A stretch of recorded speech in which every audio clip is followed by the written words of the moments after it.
the laboratory for the space in between stimulus and response.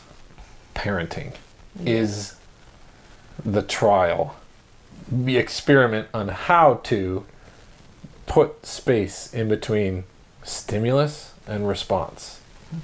That's psychology language, that's stoicism language, that's religion language. I think that's it. Is parenting is that fast track to what I do when I feel the need to react, and if I do or don't. Hi, I'm Ian. And I'm Megan. Welcome back, or welcome to the Memory Millionaires podcast.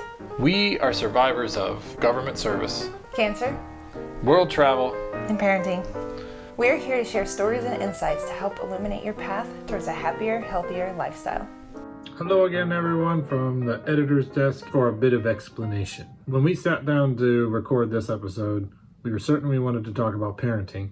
And in the middle of it, it just so happened that Megan's sister, who is our partner in doing parenting together, we're all raising kids together and we're very close and we talk honestly with one another, happened to call. Some of it's inside the episode and I thought I'd leave it because it was real genuine and real authentic. And I think talking about parenting, that's what I primarily want to be, is genuine and authentic, and be honest that I don't know what I'm doing, and maybe you shouldn't follow my advice, but we're at least going to talk about it. So this one deals with parenting and has, again, a fuzzy mic problem. I'm still working on the, equipment side of things.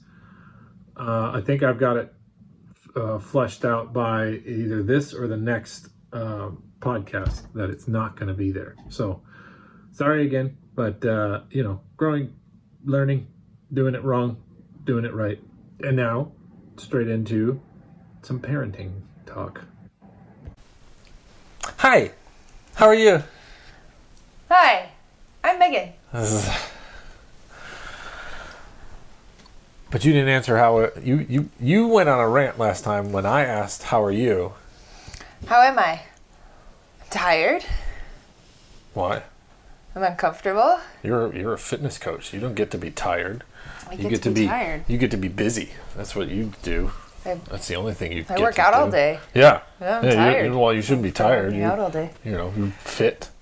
Okay. I'm tired. I'm always tired. I'm more tired than you. I'm tired. That's a mockery of everyone that ever hears someone else say, I'm tired. Well, I'm more tired than you. Okay. I'm not. Yeah, you're tired because you're pregnant, right? How pregnant? 32 weeks pregnant? I mean, we're about to have our third baby. Yeah. Right now we have a 5-year-old, a 2-year-old, and an August. And it is June.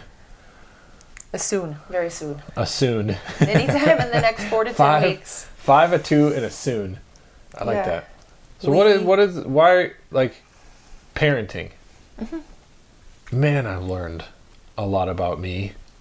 Oh, yeah. The reparenting is definitely a mirror of where do I hold beliefs about the way that a child should behave, or even how I as a parent should behave. The beliefs about how a child should behave are very much informed by how I was raised. Mm-hmm. For good. Parenting is... Oh. I like this part. We can keep it in there. Well, hello. Hello, hi. Hi. How goes it? We're talking about parenting. Yeah. Oh, gosh. I don't know why I should get off the phone. What? As a parent of 2 children, do you know what you're doing? No. Okay. Yeah. No, me neither.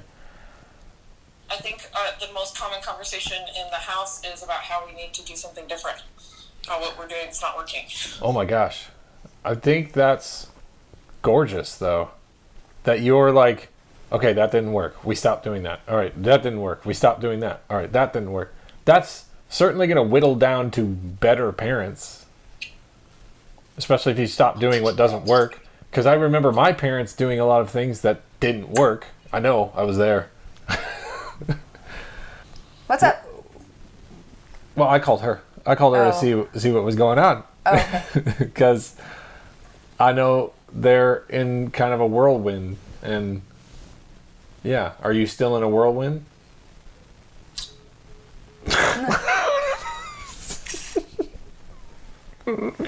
The call didn't drop. She just hung up. Are you in a whirlwind? Yes. Goodbye.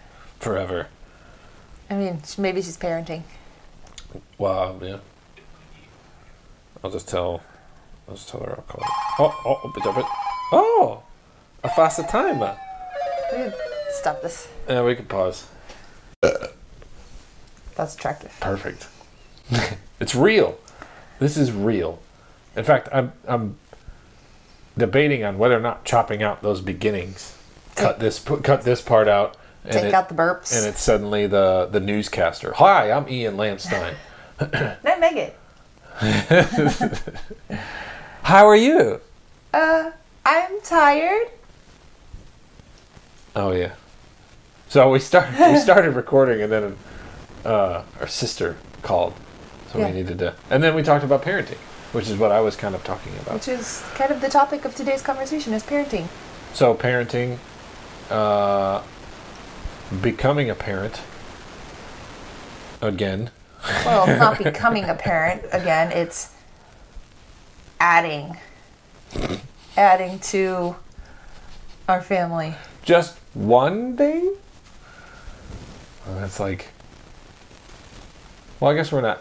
See, this is people talking to me about the third one and how, oh, it's the wild child, it's the easy child, it's the crazy child, it's the most difficult child. Three's the hardest challenge. Three's the easiest transition. It's the easiest transition. Oh, it's the hardest transition. It goes from crazy to crazier.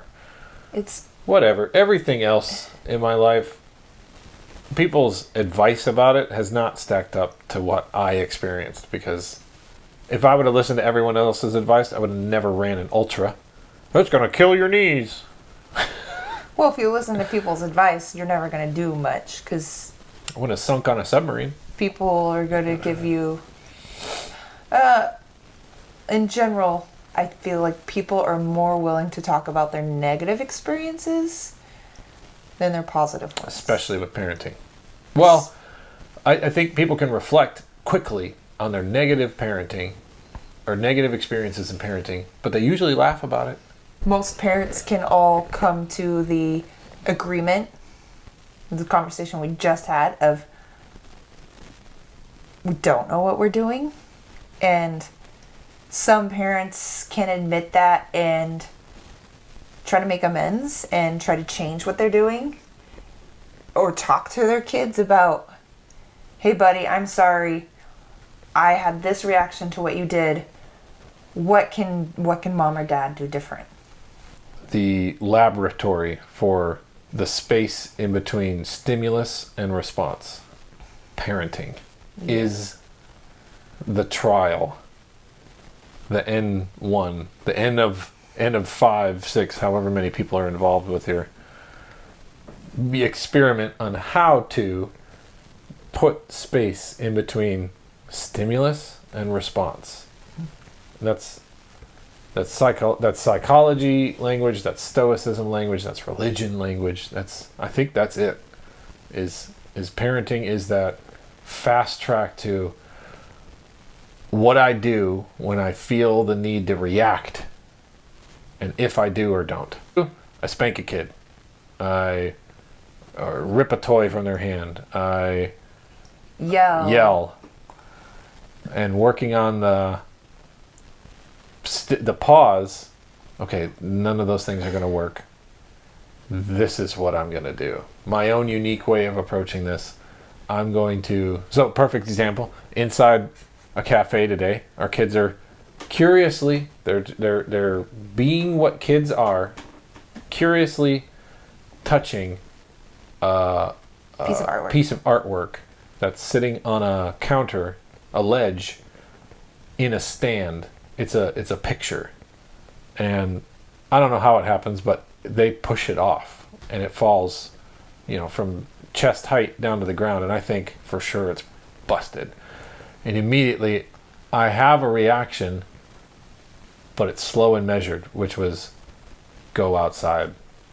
Yeah, and outside is a space where have more movement, touch things, look at things, jump, climb. But I think a lot of times, There's not an option for that either. If you're at a Chili's, they don't have an outside seating area or an outside waiting area or even probably a tree. Right. They've got a parking lot. Right. And well, I think just the lesson that we're talking about is you don't bring kids there. There are certain circumstances, certain places where you just, this is not the appropriate place for my child. And understanding any child, but understanding how is my own kid. You know your kid well enough to know if they can go handle waiting for 20 minutes in a booth at whatever Red Robin while you're just waiting for someone to come and take your order. And then, okay, now someone's got my order. Can they also wait another 20 minutes for food? I can hear Colin's voice. When's my burger gonna come? Yeah. And it's the bottomless fries. That's sometimes our kids have to be in situations where they're just going to have to wait and we might not have control over it. And they have a limited budget. But I also think that we shouldn't expect too much of our children, especially when they're young and they don't understand. I think you got it right there. That space in between stimulus and response has to do with expectations. Yes. And the stimulus is usually missed expectations or mishandled expectations. Right. And I know that personally a lot of times I have an expectation of how our boys might act or how they should act based on the way I was expected to behave. Mm-hmm. And first of all, do I really know how I was expected to behave at 5-year-old? Like, my memories of 5 years old are not plentiful and not I can think pronounced enough, but I do know that there was just times where I was expected, like, we're in this place and you will behave, and it was totally not a situation that I should have been in.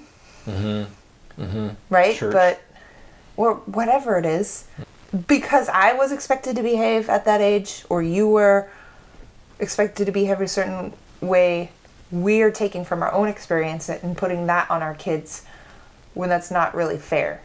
And I know that we at this point know better most of the time. Know better what to expect, what we were expected to do for our kids? Well, I think we know better I think we know our kids' personalities and behaviors and the type of stimulus that they can handle and what we are willing to deal with in a situation, right? We don't want to be the parents that are sit down. We don't want to be complaining the entire dinner time, complaining the entire dinner time. I think most parents do have an understanding of what their kid can handle. And they're not honest about it. And feeling, and I get this feeling a lot, and I'm sure you do, and most parents do as well. Like, I really want to do this thing. Mm-hmm, mm-hmm, mm-hmm.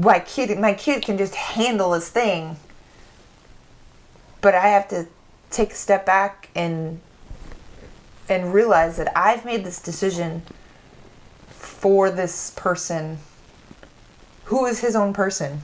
You've put an expectation. And I've put an expectation on him that is not realistic for him. And if I am honest with myself, even though you want it, whatever it is. Example. I want to bring you to a live concert, but they don't want to hear a bunch of loud music. Yeah, he doesn't. Yeah, trying to control your kids into the situation that you don't control is a recipe for a lot meltdown. You can't control your kids, and you can't control the situation, so you need to remove them from it. Right, and that can be really hard. Mm-hmm. Yeah, because it might ruin your expectations or theirs even.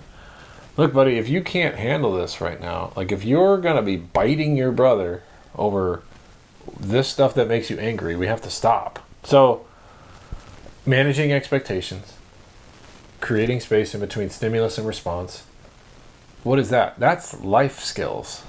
While that's parenting necessities and parenting education, those things translate to job interviews. They translate to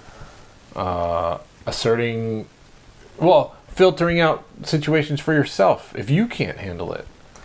There's also, I don't think we put enough credit into how much the way we respond to our kids in situations like that informs the way that they're going to act and behave and respond to things in the future. Mm-hmm. If something happens and our reaction is quick and loud or angry, mm-hmm. they learn to respond to things quick and loud and angry. And then we get mad at them for being quick and loud and angry.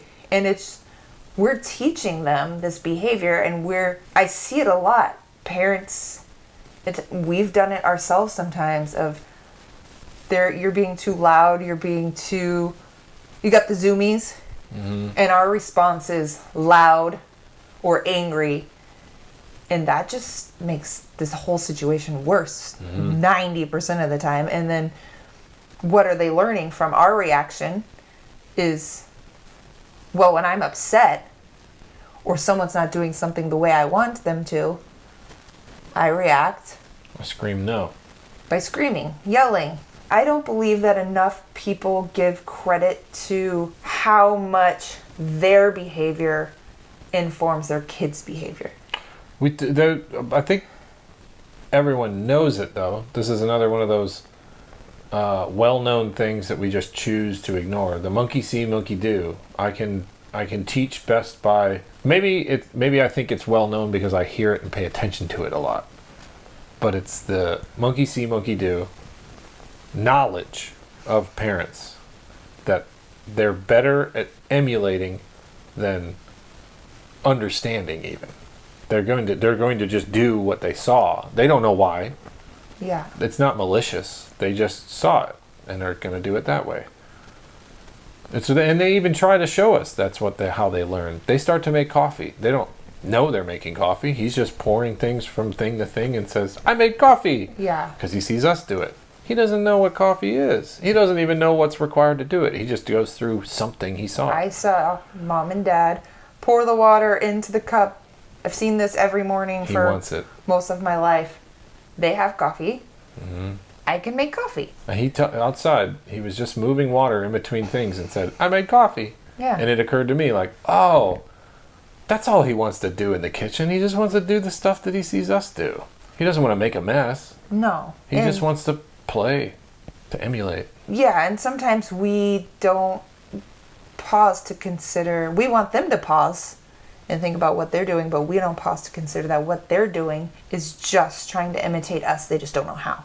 And so it looks like mischief. Mischief. Yeah, that's just what I was thinking. It looks like mischief. Oh my gosh, we're labeling him as one of our kids. I call Mischief Marmot because it seems sometimes the things he chooses to do are just mischief. Well, he does. He does like mischief. But when you take a moment, there are a lot of times when we shouldn't say but, we should say why. Why is he pouring the water? He's making a mess because he's trying to imitate what we're doing. He's learning. He's learning. And okay, why does he write on the walls? There's plenty of paper around. He writes on himself in the walls. Is that mischievous? I think it's mischievous. Sorry, yeah. I'm going back to mischief. What? Someone else wrote on the walls too. I learned from him. It's different, I guess. So, yeah, our kids are showing us all the time how much our actions and our behavior are influencing them. They're just mirrors. I think that's the biggest thing, the biggest lesson of parenting for me so far is my child is a mirror of my behavior. Mm-hmm. Our behavior. They are showing us ourselves and how we are reacting or responding to things, and they're also showing us big glaring things that we need to work on and ideas of how we need to act or how kids need to act based on how we were raised, that we don't necessarily agree with anymore, but sometimes get in that cycle of, I don't know what I'm doing, so I'm just going to go from my experience of the way I was parented. And a lot of times we come back to, ooh, that intuition wasn't the right one. But a lot of parenting is... So say something. Right. If you know you've made a mistake, the most revealing thing to them is that we're not perfect. And that Definitely. it's okay if they don't. It's okay to be wrong, and it's okay to admit. I don't and know it's everything. good to ask for forgiveness, because the times that we have said, Colin, we did things all wrong. Like, let's talk about it. He usually says, it's okay. And, he's not holding a grudge. But if we can continue that, where in the future, and he's older than 5 and understands things a little more, he can feel comfortable coming to us and saying, Mom and Dad, yesterday, earlier today, whenever it was, you said this, did this, and I don't agree, and here's why. He says he doesn't like it. He's starting to. He's told us some things. He's starting to say, I don't Dad, like when that. you yelled about brushing my teeth, I didn't like it. I was like, oh, you're right, buddy. Yeah, and You're absolutely right. we need to empower our kids to be able to speak up about things. Our humans, our future humans. Forget the kids. Yeah, future Just like adults. you're saying. Yeah, the people we're raising are going to make the same mistakes unless we tell them they were mistakes. Right, so we need to teach them and empower them to speak up about things. 'Cause if they're not willing to speak up about, Dad, I didn't like it when you yelled at me to brush my teeth, they're not going to know how or be comfortable telling someone, like, you crossed my boundaries. I didn't like the way you touched me. I didn't like the way you talked to me. If they can't be open and honest with us, they're not learning how to be open and honest with anyone, because we're the people that should be the most safe for them. At least at this point. In the future, I expect there's going to be things that come up that I can't talk to my mom about that. Knowing that they can talk to someone about that is going to be essential, because I know what it's like personally to not feel comfortable talking to people and to just got to keep that to myself. Well, you keep keeping those things to yourself, and then suddenly you have this vessel that's just like ready to burst because you've kept so many things that you need to talk about, but you don't have the capacity. You haven't been taught how to talk about hard things, how to talk about your feelings getting hurt, or your boundaries being crossed, or anything that makes you feel uncomfortable. I had to talking to my mom now, I've come to the realization that the uncomfortable conversations are the ones you have to have. Yeah, so It means you're making progress if you're having uncomfortable conversations. They're not just staying on a shelf, like you say. right, and that's one of our biggest jobs, is to teach our kids how to communicate with other people. If they can't have hard conversations with us, can we expect them to have hard conversations with anyone? We should be the people that they feel the safest, most comfortable, trust in. I know. Right, and if you're a chomping alligator or a barking dog or a roaring lion, they're not going to stick around. They shouldn't. That's dangerous. If every time something happens you spin around and smack them or chomp at them or yell at them, that's a dangerous situation.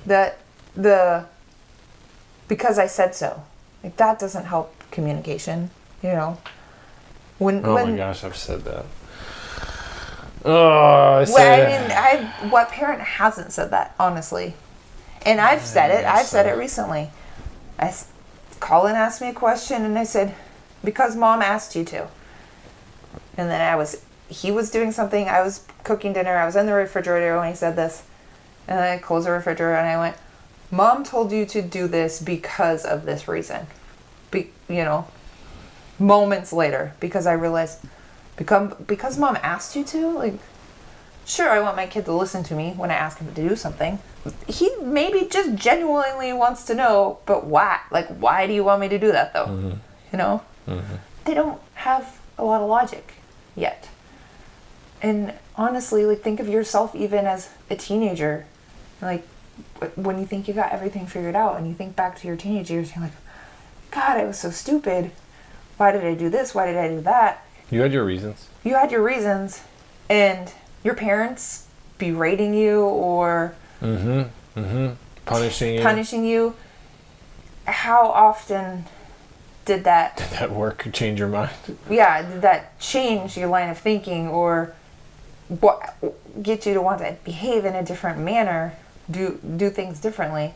Would it have been any different if they had tried to understand and explain rather than trying? Yeah. If they tried we just talked to that sister and she said, I feel like I'm just apologizing for what I did last. I feel like I'm just doing it wrong. Just doing it wrong and constantly saying we need to try something different. Right. That I think is appropriate. I think that's on the right path. Yeah. If you're staying stagnant about your parenting or how you do it. I'm looking at books on the shelf right now that are us trying to find just a different way. Or hear of anyone else having the similar problem and what they did with it. It's trying and putting an effort into who you are as a parent. Yeah, and it's trying, and then it's when you come up against this challenge, communication, not only with each other, because we are a team, we have to be a team. When a challenge comes up, it can't be, well, Dad says do it this way and Mom says do it this way. We've got to come together as a united force. Well, it may happen that way, and but there's being also, honest about it. We also have to face that challenge of communicating with our children. Yes, challenge for sure. And they hear our voices all day long, and 2% sticks.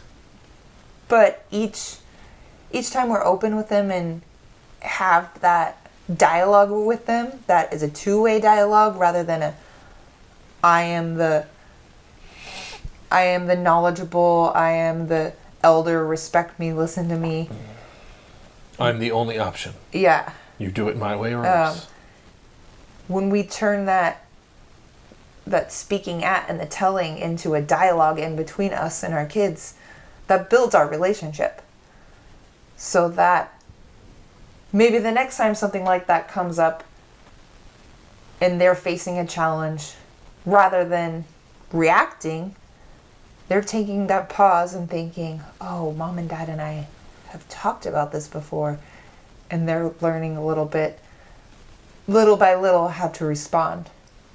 Right? We're building a relationship that makes their decision making stronger because we're talking to them about things. When we're able to come to them and apologize and say, hey, I did this thing wrong, then maybe it comes around to, they go to school and they say, friend, I'm sorry I bit you. I did this thing wrong.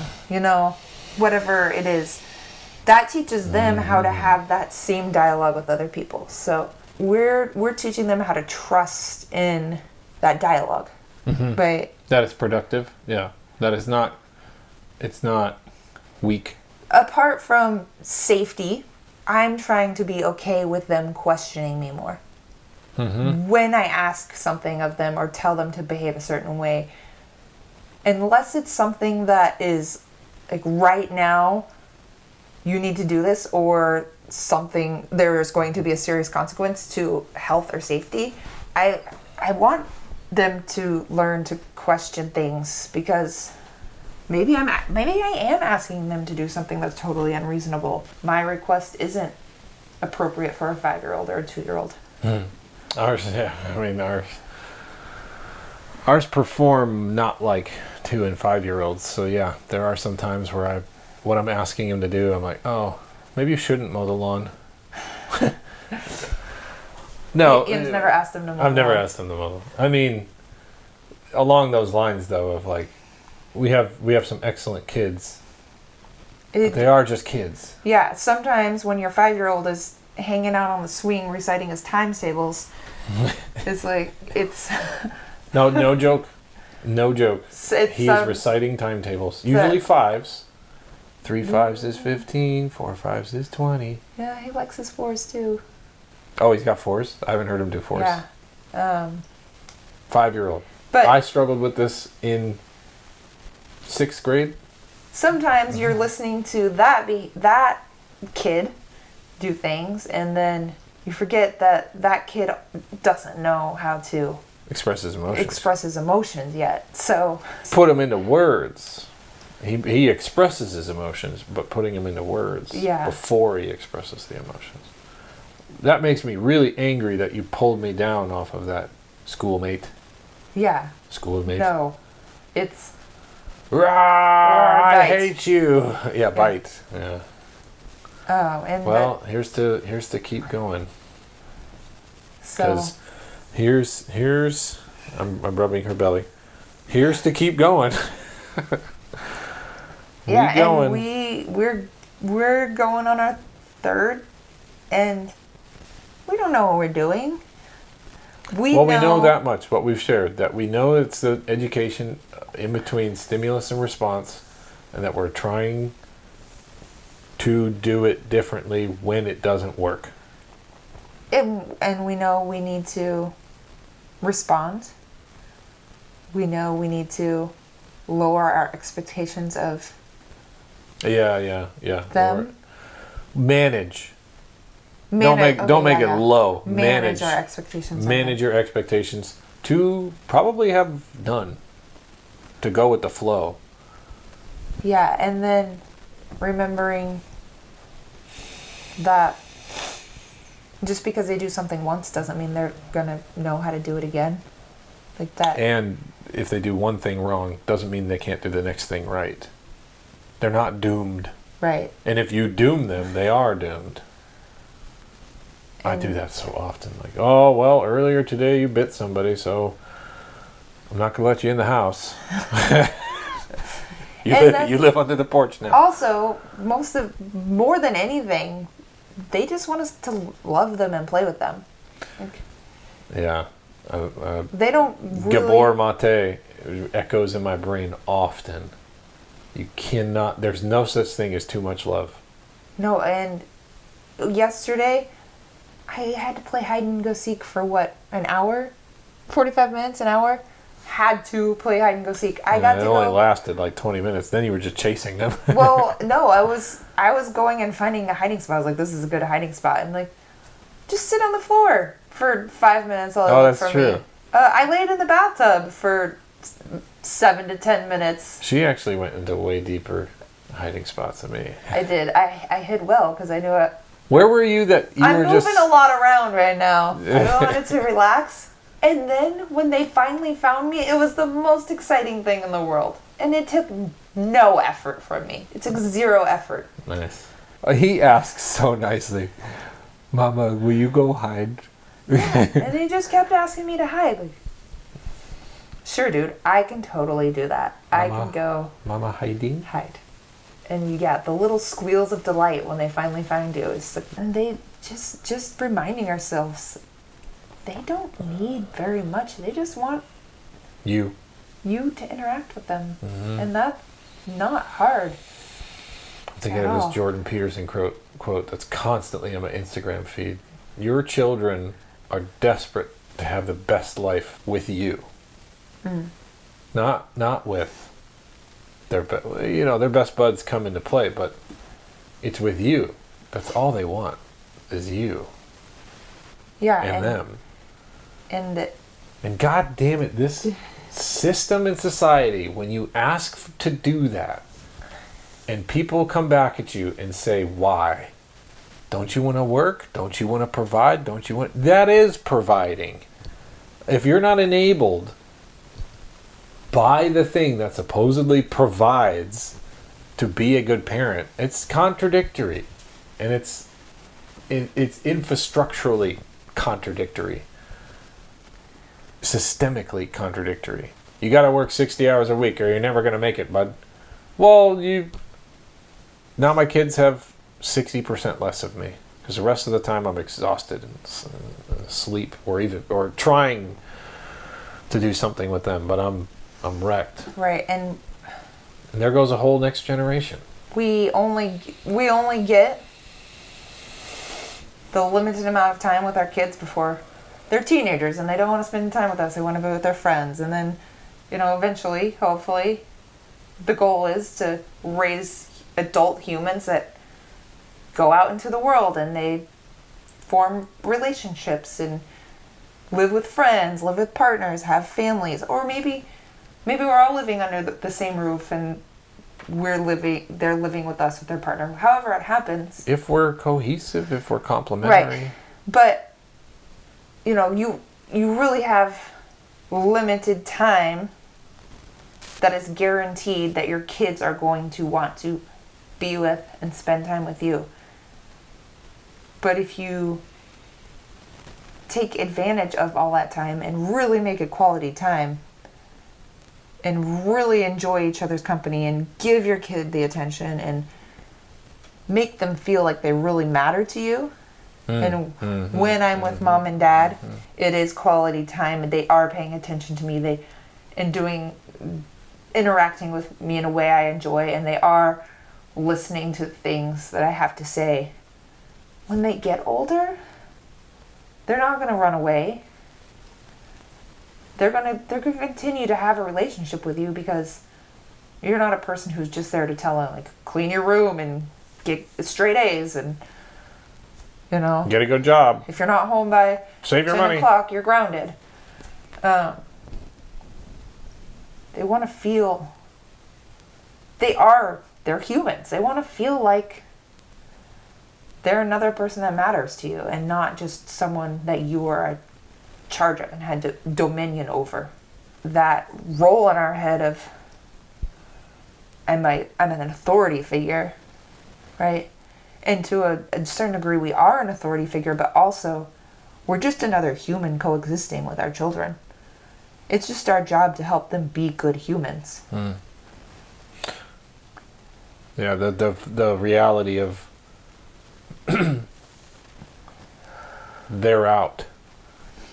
This time right now is when you have control over what's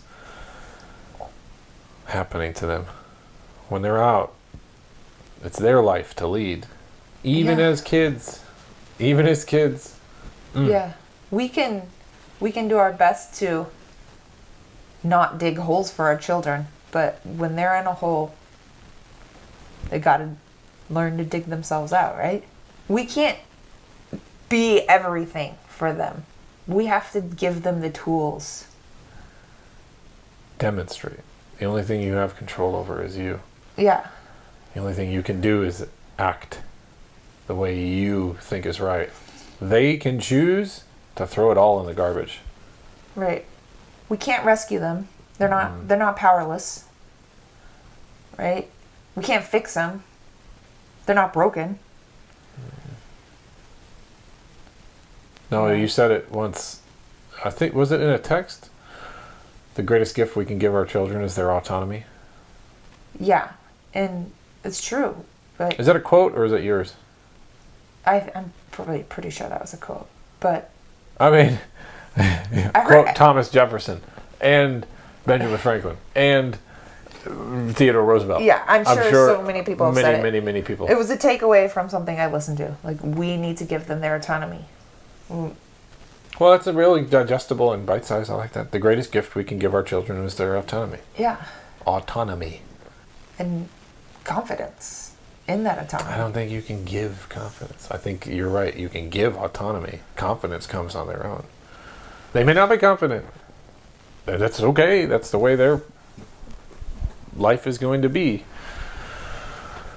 That's where I get to with the digging them holes. We have no idea what their space is like the only thing we have control over is ours as parents, as the people, the adults, like you said, that are around them most. The supposedly experienced ones. Well, and doing it wrong, failure is an option.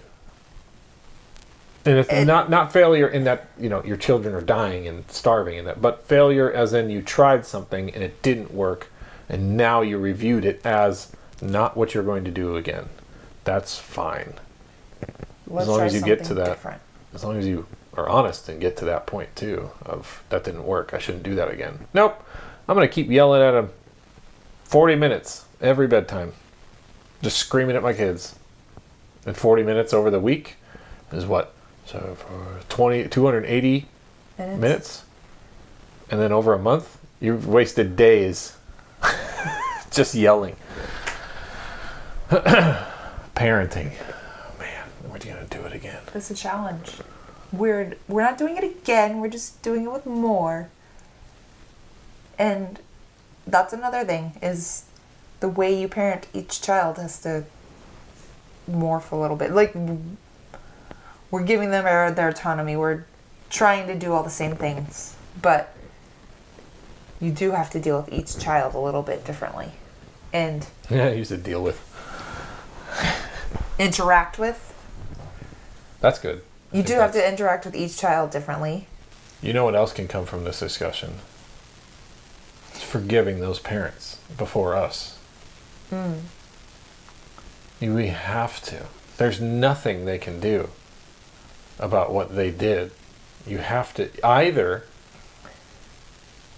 rule them as contradictory adults in your life, like we're getting at, that we are to the children, we are the adults in their life. If we are contradictory to them, yeah, maybe one day they disown us and do not talk to us anymore. Or we chalk up that my mom and my dad did it their way and had no book on the shelf or example in their friendships or desire to evolve as parents. They were just going through the motions. And sometimes this is a matter of survival, and this is what I have to do to make it through to the next day.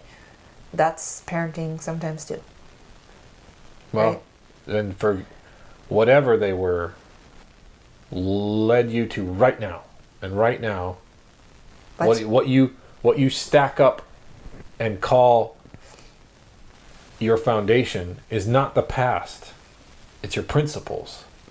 Your past is gone, absolutely gone. It's the wake of a ship. It's faded off into bubbles. You can't even see where you came from. Your memory is fuzzy. Others' recollection of it is fuzzy. It's not so solid. You might not have even, had that exact same experience that you think is what you're holding over your parents till now. It can be right now that you just let that all go and realize that having them around might be better than not. So forgive them and understand that they, just like you at some point, they didn't have any idea what they were doing. Because and they were reacting. They were reacting to what was up against them, and they didn't know how else to do it. They were defending themselves from those demon children. Vipers in diapers. I've heard from from a trusting person that we adore, that they're just vipers in diapers. okay. And at first, I heard that from this person, and I thought, oh, wow. Are they really just after me? Like, are they really just trying to push my buttons? Are they really trying to manipulate me? No, I don't think so. Children don't know what manipulation is. They just want to be loved. That's all. They learn. You tell me. They learn what manipulation is. Yeah. But they don't start out wanting anything other than to be. Well, Dad, for. I only ate this morning, so I really do have another treat. Oh, Dad, I forgot. I didn't really eat my treat in my lunch. Okay, but it fell on the ground and... That's learned. They don't come out wanting, being malicious anyway. No, they're not vipers in diapers. No. No, I don't think they're vipers in diapers. Just like... Makes me wonder what happens in her house. She's got 4 kids. Just like our mischief marmot, his mischief Magic is... marmot. We gotta start saying Okay. magic marmot. Yeah, it's not mischief. It's him trying to emulate our behavior most of the time. Okay, what is the throwing stuff, though? I don't throw stuff. Okay, sometimes kids just don't make sense. But that's them learning. Yeah. They learn to not throw things by throwing things. Chucking their treat across the... sorry. I'm getting very, very specific Yeah, with this well, stuff. we've talked a lot about parenting. No, we're going to keep talking a lot about parenting. Wait. Don't go. If you found value in this episode, please subscribe and share via review or post how this episode complemented your life. Thank you for listening. Connect with us on Instagram or Facebook at Memory Millionaires. Be well.